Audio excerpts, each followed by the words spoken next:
Assalamualaikum warahmatullahi wabarakatuh. Saya Siti Divasara dari jurusan Teknik Informatika dan Komputer kelas PTKD. Materi yang akan saya bawakan yaitu kriptografi. Dosen pengampu Dr. Mustari Lamada, SPDMT.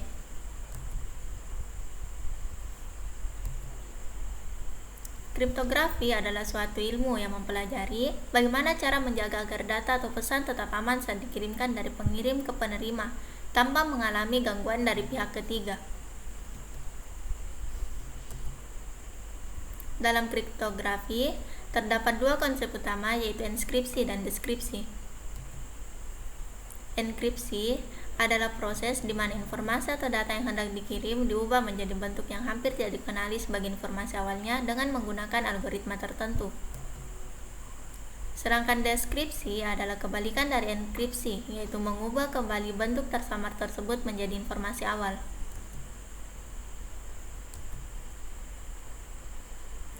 Sedangkan berdasarkan besar data yang diolah dalam satu kali proses, maka algoritma kriptografi dapat dibedakan menjadi dua jenis.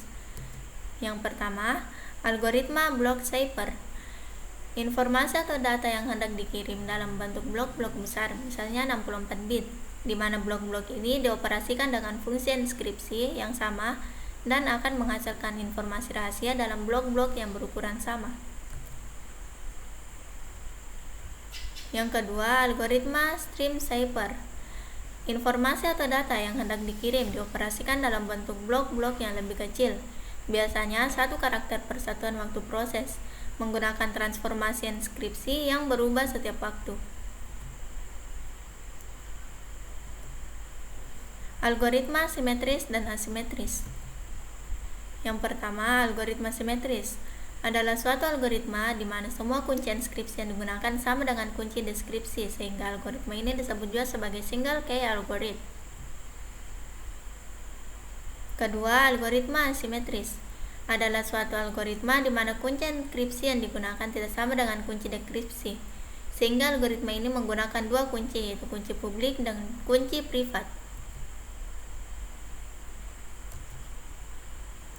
Block cipher dan stream cipher. Jika kita melihat berdasarkan ukuran serta format data yang akan diproses, maka algoritma kriptografi dapat dibagi menjadi dua bagian utama. Yang pertama, block cipher. Algoritma kriptografi ini bekerja pada suatu data yang berbentuk blok atau kelompok data dengan panjang data tertentu. Jadi dalam sekali proses enkripsi atau deskripsi, data yang masuk mempunyai ukuran yang sama. Yang kedua, stream cipher. Algoritma yang dalam operasinya bekerja dalam suatu pesan berupa bit tunggal atau terkadang dalam suatu bit. Jadi format data berupa aliran dari bit untuk kemudian mengalami proses enkripsi dan deskripsi. Sekian dan terima kasih. Kurang lebihnya mohon dimaafkan. Wassalamualaikum warahmatullahi wabarakatuh.